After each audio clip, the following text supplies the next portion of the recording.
ஒரு மனுஷன் இன்னொரு மனுஷனுக்கு ஒரு தகவலை பரிமாற்றம் பண்ணுறதுக்கு என்ன பண்ணுவாங்கன்னா, ஒரு வேர்டு இல்லைன்னா ஒரு சென்டென்ஸ் அப்படிங்கிறத யூஸ் பண்ணுவாங்க. ஃபார் எக்ஸாம்பிள், என்னுடைய பேர் என்னன்னு சொல்லி நான் தகவல் பரிமாற்றம் பண்ணுறதுக்கு ஐ எம் கிருபாசன் அப்படிங்கிறத சொல்லுவேன். சரிங்களா?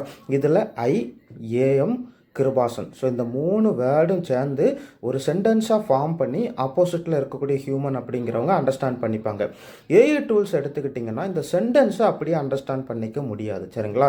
அதுக்கு பதிலாக ஏஐ டூல்ஸ் இல்லாமல் என்ன பண்ணும்னா டோக்கனைசர் அப்படிங்கிறத இன்டர்னலாக யூஸ் பண்ணிக்கும். இந்த டோக்கனைசர் மூலமாக நம்ம கொடுக்கக்கூடிய வேர்டு, சென்டென்ஸ் இது எல்லாத்தையுமே சின்ன சின்னதாக பிரேக் டவுன் பண்ணி ஒரு டோக்கன் அப்படிங்கிறத ஃபார்ம் பண்ணிக்கும். சரிங்களா? For example, it is unbelievable, கடைசியில் ஒரு டாட் இருக்குது. சரிங்களா?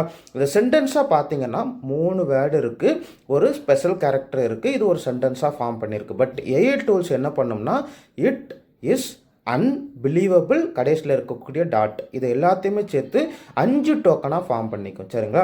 இப்படி டோக்கனாக ஃபார்ம் பண்ணுறது மூலமாக ஏஐ டூல்ஸ் அப்படிங்கிறது இந்த வேர்டை ஈஸியாக, சென்டென்ஸை ஈஸியாக அண்டர்ஸ்டாண்ட் பண்ணிக்க முடியும். சரிங்களா? சரி, ஓகே. இப்போ உங்களுக்கு ஒரு கொஸ்டின், எல்லா ஏஐ டூல்ஸ்லேயும் ஒரே மாதிரி தான் டோக்கன் ஜென்ரேட் ஆகுமான்னு கேட்டுக்கிட்டிங்கன்னா கிடையாது. ஒவ்வொரு ஏஐ டூல்ஸுக்கும் ஒவ்வொரு மாடலுக்கும் டிஃப்ரெண்ட்டாக டோக்கனைசர் அப்படிங்கிறது பயன்படுத்தியிருப்பாங்க. சரிங்களா? இப்போ உங்களுக்கு டோக்கனைசர்னா என்னன்னு சொல்லி ஒரு ஐடியா கிடைச்சிருக்கும்னு நினைக்கிறேன். நன்றி.